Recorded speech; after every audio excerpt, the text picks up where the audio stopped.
Your Commitment 2022 election guide starts now. And we want to thank you so much for joining us this evening. I'm Jessica Shambach. I'm Evan Onstadt. I'm Abigail Ogle. We are starting the night breaking down Oklahoma's biggest race, of course, the race for governor. Incumbent Kevin Stitt, who was first elected as Oklahoma governor in 2018, will face State Superintendent Joy Hoffmeister. And tonight we're debuting a brand new KOCO Amber integrated poll, and it shows an extremely tight race for governor. Stitt holding a narrow 45% to 44% lead over Hoffmeister. And just 4% of voters say they're undecided. You can see the independent and the libertarian candidates polling far behind right now. We have much more of that poll throughout the hour. But first, I spent time one-on-one with both candidates to hear their stance on some of the big issues and why they believe they are the better person to lead the state. What do you think the biggest difference is between you and Governor Stitt? It's about leadership. I'm a collaborative leader, and I'm someone who stays in touch with Oklahomans. I believe it's really important that we have the voice of all types of Oklahomans, whether they live in rural, urban, or suburban. They all need a seat at the table, and we've got to have that input. I have been collaborative, and I lead with people. I love the idea of not about us, without us. And that's what I've done as state superintendent, and will do as governor. What do you think is the biggest difference between you and Superintendent Hoffmeister? The biggest difference is, when she couldn't see a path forward as a Republican for herself, she flipped parties. So it's all self-serving. And now to see the amount of money pouring in to try to spread lies and chaos about me, to try to promote her, there's 20 million reasons why Oklahomans know that she won't have their best interest at heart.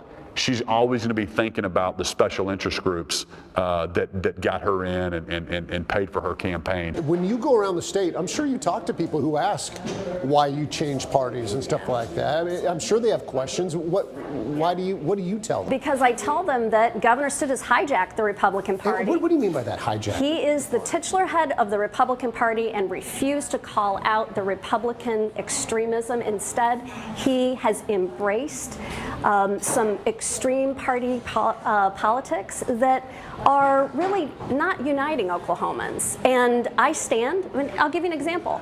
He wants voucher systems for education to privatize education, which is going to be a rural school killer. This is not what Oklahomans stand for. I'm running as an Oklahoman. I'm an independent thinker, and I'll hold both parties accountable. When she says that, what's disappointing is she's just confusing and lying to rural schools. I've put more money in rural schools, and I'll continue to do that. For my opponent to say that we need to keep doing the exact same thing while we have 49th in test scores is simply untrue. We've put $1 billion more in education over the last 8 years. She's done less with more than any other state. There's been a lot of talk about where Oklahoma stands with education. It's not where it needs to be. You've said that. The governor has said that. It's down near the very bottom of all the states.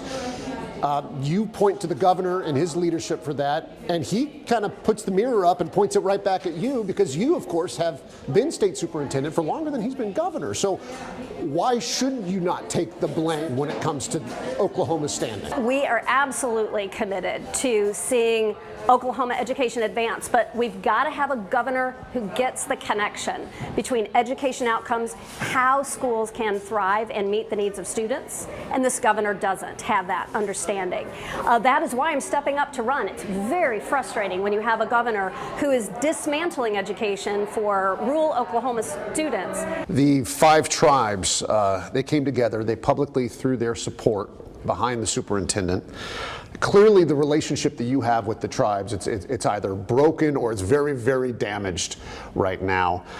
If you had the opportunity to start your first term over again, would you have taken any different paths, handled any of this differently, or was this inevitable?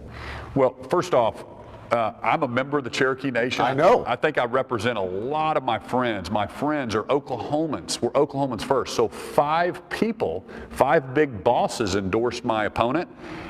Also, one of those said they didn't want to fly the Oklahoma flag anymore, which I think is important for people to understand. So again, I want to have a great relationship with everyone. But Oklahomans know that they elected an outsider and a businessman to look at every contract and not to rubber stamp things.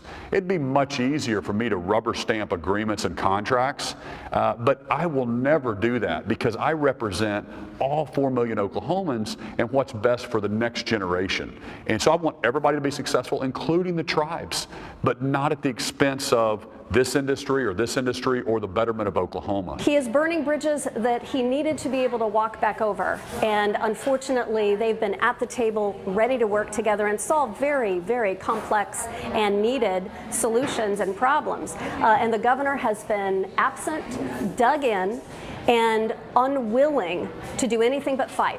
I believe in a win-win. With Governor Stitt, there's always a loser. There's been a lot of commercials, there's a lot of money being spent in this race, a lot of outside money coming in, attacking the governor, and they flat out call him corrupt. Do you think Governor Stitt is corrupt? I've had a front row seat to the self-dealing. This is something that is not good for Oklahomans. I believe we should be very, very transparent with taxpayer dollars. How do you respond to those allegations? Well, they're categorically false, untrue. I couldn't be more clear. Complete lies. If there's corruption, go turn it into the AG's office. Go tell the police.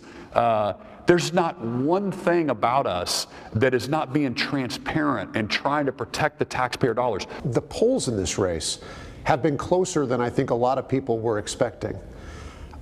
I don't know what you think about those polls, and perhaps you could tell me, but do you expect the race on Election Day to be as close as it is showing right now in the lead up? You know, I don't think anybody knows. I just tell Oklahomans, hey, here's who I am. Look and see who my opponent is, who's funding my opponent. But anytime you spend $25 million, it's an unprecedented amount of money. And that's probably the most disappointing thing for me personally, is because the chaos and we've got a lot of momentum. And it's like they're only trying to tear down the state. And that's what's so disappointing. You know, I think we're going to win. I feel very confident about it. The only poll that matters is the one on November the 8th. We are very encouraged that this race has really tightened and we are seeing a lot of momentum. But it's really, it's people are ready for change. And I'm going to continue to work the remaining days the way we started, and that is on the road, out in communities, and listening to Oklahomans.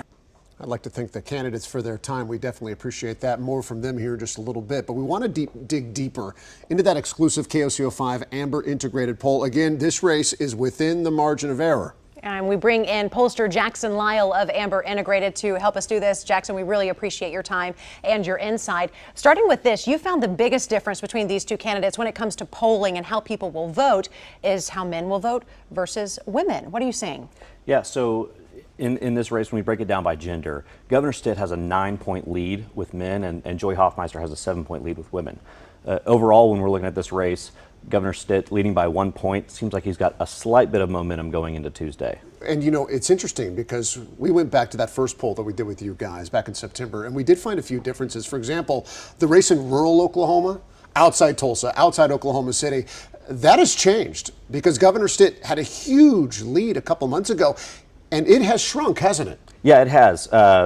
We went from double digits back in September. Now it's down to a 6-point lead for Governor Stitt in rural Oklahoma. That's been offset a little bit by some gains that he's had in the Tulsa area.